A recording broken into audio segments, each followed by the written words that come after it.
लोकसभा चुनाव 2024 से पहले उत्तर प्रदेश की राजनीति में काफ़ी गहमा-गहमी देखने को मिल रही है।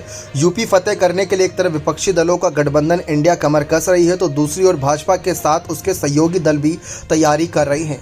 लेकिन जैसा कि आप जानते हैं, इंडिया और एनडीए अलायंस में इतनी पार्टियां शामिल हो गई हैं कि दोनों के लिए, यानी कि जो मुख्य पार्टियां, जैसे उत्तर प्रदेश में बीजेपी एनडीए अलायंस से मुख्य पार्टी है और इंडिया दल से अखिलेश की समाजवादी पार्टी मुख्य पार्टी है, उनको सीट बंटवारे का भी सामना करना पड़ेगा कुछ क्षेत्रीय नेताओं से। इसी गहमा गहमी के बीच सुभाषपा चीफ ओम प्रकाश राजभर ने अपने एक बयान से यूपी की सियासी माहौल को गरमा दिया है। दरअसल काफी लंबे समय से इस बात की चर्चाएं थी कि ओपी राजभर को जल्द ही मंत्री बनाया जाएगा, लेकिन बीजेपी के फैसले से उनका मजाक बन के रह गया, क्योंकि उनको अब तक मंत्री पद नहीं मिला।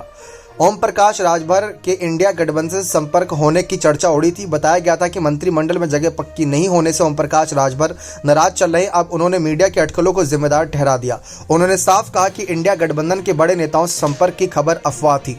साथ ही साथ ओम प्रकाश राजभर ने शुक्रवार गाजीपुर में अपने विधानसभा क्षेत्र जहूराबाद में एक बड़ा बयान दिया।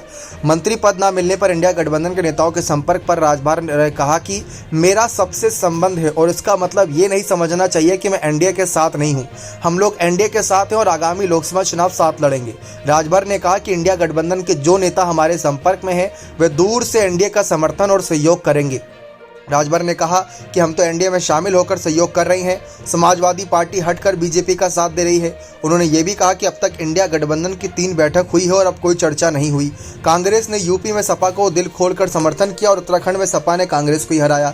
उन्होंने आगे कहा कि अखिलेश यादव 5 साल तक सीएम रहे, तब उन्हें पिछड़े, दलितों और अल्पसंख्यकों की याद नहीं आई। अखिलेश यादव ने 27% समुदायों का सारा लाभ केवल अपने समुदाय को दिया। अब फिर से उनका अधिकार छीनने की योजना बना रही हैं। तो ओम प्रकाश राजभर ने साफ कह दिया कि वह सबके संपर्क में तो हैं, लेकिन वह एनडीए के साथ ही मिलकर चुनाव लड़ेंगे। और बार बार वो यही कह रहे हैं कि उनको जल्द ही मंत्री पद मिलेगा। लेकिन सबके सामने सवाल है कब, क्योंकि लोकसभा चुनाव नजदीक है और लोकसभा चुनाव से पहले योगी सरकार अपने कैबिनेट में अगर कोई फेरबदल करती है तो उसका हर्जाना कहीं ना कहीं उन्हें चुनाव में उठाना पड़ सकता है। अब देखते हैं क्या हालात बनते हैं। बने रहे चैनल के साथ। बहुत बहुत धन्यवाद।